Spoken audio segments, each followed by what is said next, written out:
구르타기 채널에 오신 것을 환영합니다. 여기는 제 베란다. 오늘은 해가 쨍하게 나고 그 다음에 온도가 많이 올라가는 수요일입니다. 제 지금 베란다 온도가요.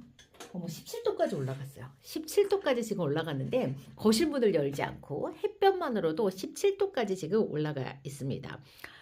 생장등을 켜지 않은 자연 그냥 빛이 그냥 비춰지는 그런 상태에서 베란다 모습을 보여드리고 있는데요. 지금 이게 상단은 느낌이 이렇고요. 하단 아래쪽은 요래요. 빛이 없지 부족한 정도가 아니라 아예 없죠. 자, 근데 요거는 이 위에 이 테이블이 있어서 그렇고요. 테이블 없는 저쪽 끝은 저 정도 또 빛이 들어와요. 지금 이제 오늘 제가 이제 여러분들에게 드릴 말씀은 저도 기분이 너무 좋거든요. 이렇게 그냥 해가 이렇게 들어오면. 근데 사실은 이 정도 햇볕은요, 다육이한테 충분한 햇볕이 절대 아니에요, 여러분들. 지금 뒤에 통창을 통과하는 빛들이 지금 들어오는 거잖아요. 이 빛, 이 베란다 문은, 여러분들, 베란다 창문은 사람한테 유해한 그런 어떤 자외선이라든가 이런 것들이 다 차단이 돼서 들어오는 빛들이에요. 실제 식물에게 필요한 빛은 그거보다 훨씬 더 많은 파장, 넓은 파장의 스펙트럼들이 굉장히 필요한데 다 차단이 돼서 들어와요. 그래서 여러분들은 빛의 어떤 단위를 재는 게 이제 밝기, 럭스라고 하잖아요. 밝기. 근데 우리 다육이한테 필요한 빛의 밝기 정도로 따지자면 여러분들 4만 럭스가 필요해요. 4만 럭스. 그런데 베란다가 얼마인 줄 아세요, 여러분들? 2천에서 3천 럭스. 베란다 밝기가. 그러면 어떻게 해요?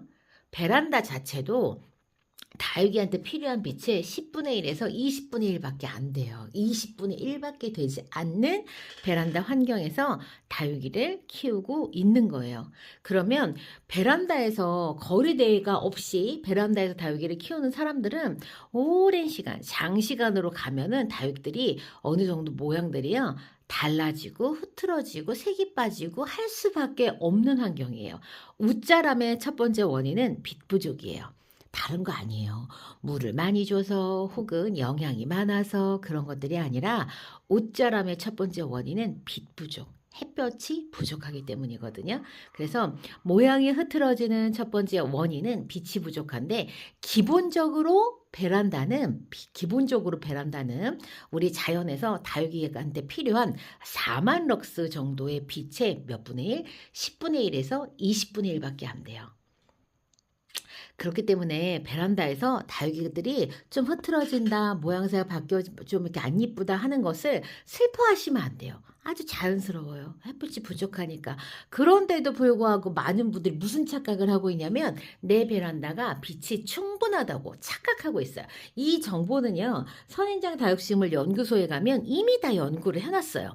베란다, 그 다음에 어디 사무실, 그 다음에 화장실, 거실 뭐 이렇게 빛이 어떻게 지금 어느 정도만큼 빛이 있는지 그걸 밝기 단위, 럭스 단위로 지금 측정을 해놨어요. 왜 그렇게 했냐면 선인장 다육식물 연구소에서는 어디에 어떤 식물이 적합한지를 연구를 해가지고 여러분들한테 그런 식물들을 추천해드리려고 연구가 다 끝났어요. 우리만 모르는 거예요. 여러분들이 관심이 없어서 모르는 것뿐이지 이미 선인장 다육식물 연구소에서는 다 연구를 해가지고 자료가 다 있어. 그러니 사실은 여러분들 베란다에서 다육이를 예쁘게 키워내시는 분들 진짜 있잖아요. 정말 대단한 거예요. 거리대에 저처럼 이제 거리대에 의존하는 사람들, 그러니까 의존하면서 거리대를 나갔다 들어갔다 하고 이제 이런 사람들은 그나마 낫죠. 그런데 여러분들, 자, 겨울에는 온도가 낮아요. 다육들이 폭풍 성장할 수 있는 온도가 아니야. 어떤 온도가? 최저 온도가. 그렇다 보니까 겨울의 다육들이 꽤나 예쁜 모습들로 지나가는 거예요. 그거는 온도 때문이에요. 그러니까 여러분들께서 내 베란다의 다육이들이 햇볕이 충분한데 옷잘한다. 그것은 여러분들의 착각이에요. 착각. 기본적으로 베란다는 다육이가 필요한 그 온도 구간이 턱없이 부족해요. 근데 많은 사람들이 이 생장등에 대해서 효과 때문에 이걸 할까 말까라고 고민하는 효과 있어요. 효과 있습니다. 이게 이미 어떤 그런 연구시설에서도 다 생장등 쓰면서 하고요. 그 다음에 또 아파트, 그 식물 아파트라고 해야 되나? 공장형 식물, 뭐, 채소 재배 뭐 이런 거. 그래서 실내에서 요 식물들을 키워내는 건 다 생장등에 의지해서 하고 있어요. 생장등의 기술은 날이 갈수록 더 발전할 거예요. 더 발전할 거고, 저는 베란다에서 다육이 키우시는 분들이 베란다에서 키우는 식물의 종류를 불문하고 식물등, 식집사들에게 식물등은 이제 필수 아이템이라고 저는 확신해요. 빛이요, 생각보다 많지 않아요. 또 여름하고 겨울에. 또 우리나라에서 여러분들 일조량이 가장 좋은 곳은요. 어디 지역이냐면은 영북? 영북인가 그래요. 영북 지역, 영북 있어요? 영북? 제 기억에 그쪽이에요. 그리고 서울도 이 일조량이 나쁘지 않아요. 일조량이 가장 안 좋은 곳은 진짜 의외로 제주예요. 날이 흐려요. 제주 다육이가 여러분들 유명한 거 보셨어요? 아니죠. 다육이는요, 밑에 지방보다는 중부 지방 이상이 더 유명해요. 그것은 햇볕의 양과 일조량하고요. 그 다음에 온도차들이 영향을 미치고 있기 때문에 그래요. 그래서 아랫지방에는 금다육이가 잘 되죠. 금은 햇볕을 그렇게 많이 원하지 않으니까. 그래서 이렇게 조금 이 분포도가 그래 달라. 사과 어쩔 수 없이 그 기후의 영향이 엄청나게 받잖아요. 사과 지금 재배 지역이 점점 지금 위로 올라오고 있잖아요, 여러분들. 이렇게 다육식물이 잘 키울 수 있는 것도 그런 조건에 따라서 우리가 이렇게 달라지고 있다는 거예요. 그래서 베란다에 햇볕이 충분한데 다육이가 웃자란다라고 하는 거는 여러분들의 입장에서 밝기만 그냥 이렇게 좋은 것 뿐이지 실제 얘네들한테 필요한 햇볕 요구량은 턱없이 부족해요. 기본적으로 20분의 1밖에 되지 않는 베란다에서 우리가 키우고 있는 거죠. 자, 그러면 내가 그렇다고 해서 좌절하면 어떻게 좌절하면 안 되죠. 그래서 저처럼 이렇게 남양인데도 저는 진즉부터 생장등을 사용을 했어요. 자, 생장등은 저는 진짜 거의 초창기부터 그냥 바로 사용하기 시작한 것 같아요. 자, 생장등을 설치를 해서 햇볕을 얘네들한테 필요한 빛을 보조해주고 그 다음에 화분의 사이즈를 조금 작게 저는 그냥 해요. 화분 사이즈를. 이거는 여러 이유가 있어요. 화분의 사이즈를 작게 하는 이유는 사실은 가장 큰 건 공간이 협소하기 때문이야. 공간이 협소하기 때문인 거지 얘네들을 더 단단하고 더 예쁘게 키우고 싶어서 라기보다는 저는 조금 그렇게 그 다음에 요 화분이 작으면 화분 안에 뿌리가 차는 속도가 빨라지겠죠. 빨라지겠죠. 그러면은 아무래도 과습에서도 자유롭고 그 다음에 얘네들이 이제 또 더 막 성장하려고 하는 어떤 그런 성장세를 좀 잡아줄 수밖에 없죠.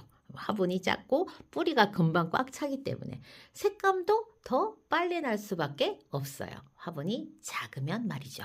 그래서 우리가 부족한 빛을 보완을 해서 다육들을 예쁘게 키우는 방법은 어쩔 수 없어요. 가장 근본적인 원인인 빛 부족 현상을 그거를 우리가 생장등으로 보완을 해주는 거예요. 생장등으로 보완을 하고 그 다음에는 용토라던가 그 다음에 이제 화분의 사이즈, 그 다음에 이런 매칭들, 이런 것들을 또 그 다음에 관수의 텀도 적절히 조절을 하면서 우리가 좀 더 베란다에서 예쁘게 키우는 것을 계속 이제 연구를 하는 거죠. 베란다에서 우리가 등치 키우기 방식이 선호되지 않는 건 또 공간에 대한 이유가 있기도 해요, 여러분들. 그냥 뭐 취향의 차이일 수도 있지만은. 그럴 수도 있어요.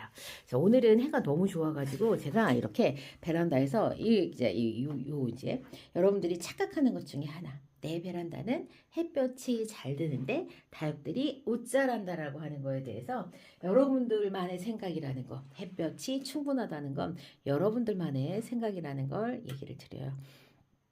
실제 다육이한테 필요한 빛의 양은 거의 10분의 1 혹은 20분의 1밖에 들어오지 않는 곳이 베란다라고 하는 공간이라는 것을 여러분께 이야기를 드립니다. 아마도 지금 이 조도에 20분의 1이라고는 그렇게 되어 있는데 그건 아마도 통창을 통과하는 빛의 정도일 거라고 저는 생각은 해요. 우리가 이제 문을 열어놓고 직접 햇볕이 들어오면 그럼 사정이 조금 달라지겠죠. 그래서 오늘은 여기까지. 저는 다음 시간 다른 이야기로 다시 찾아뵙도록 하겠습니다. 그럼 안녕히 계세요.